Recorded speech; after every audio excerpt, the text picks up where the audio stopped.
Cha kwanza nikiri, tarehe 29 Oktoba mwaka jana tulipata changamoto ya kuunguliwa kwa ofisi. Kwa mpaka sasa hivi kata ya Kibamba haina ofisi ya kata, hivyo kutupa ugumu katika utendaji wa kazi kwa watumishi wetu walio katika ngazi ya kata. Lakini pia kumbukwe, ofisi ya kata ilikuwa ndio pia ofisi ya serikali ya mtaa ya Kibamba. Kwa hiyo ofisi ya serikali ya mtaa ya Kibamba haipo, wala ofisi ya kata ya Kibamba haipo, hivyo kutupa ugumu sana katika utekelezaji wa majukumu ya kata na kazi zote za serikali. Lakini pili, kuna changamoto ya mbwa. Kwenye baraza zilizopita nilizungumza, na kwa bahati mbaya hata baada ya kuzungumza, kabla action haijachukuliwa, tulipata changamoto ya vijana kung'atwa na mbwa. Walikuwa vijana wawili, na bahati mbaya kijana mmoja kwa jina la Dani Mwalugenge alifariki kutokana na hizo changamoto za mbwa. Sasa changamoto za mbwa zipo katika mitaa karibu yote, lakini mtaa tishio ni mtaa Kibegere, mtaa Gogoni na mtaa wa Hondogo. Imekuwa ni changamoto kubwa sana. Nishukuru sana ofisi ya mkurugenzi, lakini ofisi ya mstahiki meya, lakini kwa mkuu wa wilaya, baada ya tukio hili kutokea, operation ilifanyika. Baadhi ya mbwa walikufa, lakini mbwa hajafa wote, na haikukava eneo lote la kata ya Kibamba. Kwa hiyo niombe kiti chako sasa, ili swala niangalie kwa jicho la kipekee. Ukiambatana na mbwa, kuna ngedere Gogoni, wako wengi wanabeba sasa hivi kule, wanabeba simu, wanabeba kila kitu sasa hivi ngedere wa Gogoni. Kuna ngedere wengi sana mtaa ule. Kwa hiyo pia ni kuangalia hili swala kwa ukaribu. Lakini pia mstahiki meya na mwenyekiti, katika kata yetu ya Kibamba, wafanyabiashara wa kata ya Kibamba, na maanisha wafanyabiashara wadogo wadogo, wanategemea sana maeneo ya TANROADS katika kufanya biashara zao. Kuanzia mwaka jana mpaka kipindi hiki, maeneo hayo yamekuwa yakichukuliwa na wawekezaji binafsi, maana yake sheli, lakini parking, na kuacha wananchi au wafanyabiashara wadogo wadogo bila kuwa na eneo ambalo kweli limetengwa kwa ajili yao. Niombe manispaa ya Ubungo na katibu wetu, ni wakati sasa wa manispaa ya Ubungo kukaa na TANROADS, kukaa nao kuangalia maeneo yale ambayo ni ya kimsingi, ni ambao wananchi wanafanyia kazi kama Kibamba, basi waweze kubaliana nao namna ambavyo manispaa itayashika yale maeneo, ili wao waweze kupangia utaratibu wa matumizi ya yale maeneo. Kwa sababu sasa hivi kinachotokea ni kwamba akija mwekezaji wanasogezwa, akija mwingine anasogezwa, mwisho wa siku watakosa eneo la kufanyia biashara, na hiyo haijakaa vizuri.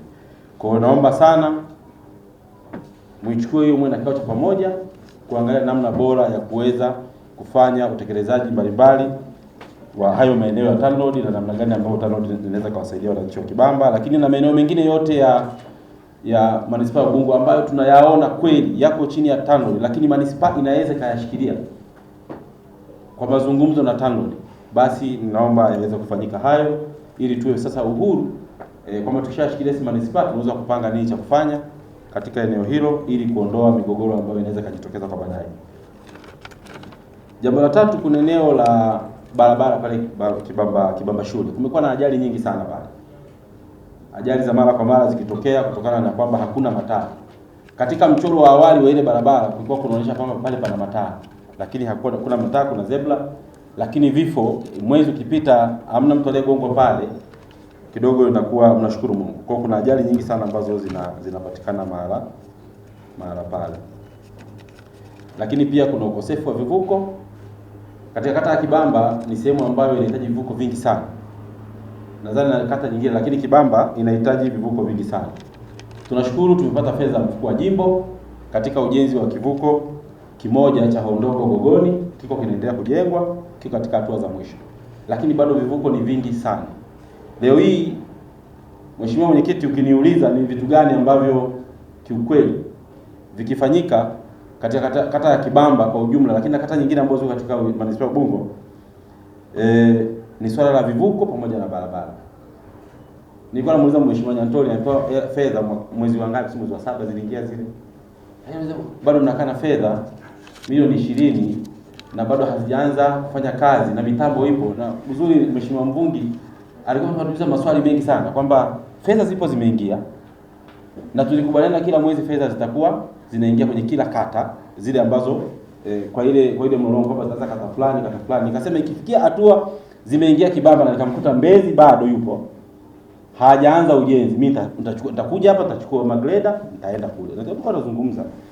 Kwa hiyo sijajua ni process ama ni nini, lakini niombe sasa kwa wale waheshimiwa ambao fedha zimeingia, kama hakuna sababu yoyote ya msingi ya kuchelewesha kufanya kazi, basi kazi zianze mara moja, na sisi muda ukifika tukute nani ziko free.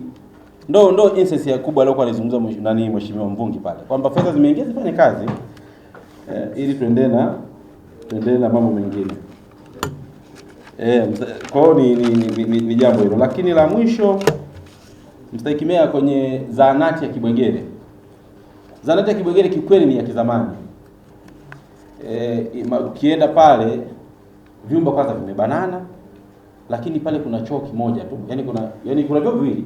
Instance kimoja ni cha madaktari, lakini kimoja pia ni kwa ajili ya wagonjwa. Kwa hiyo ni kidogo sana, yani haitoshi.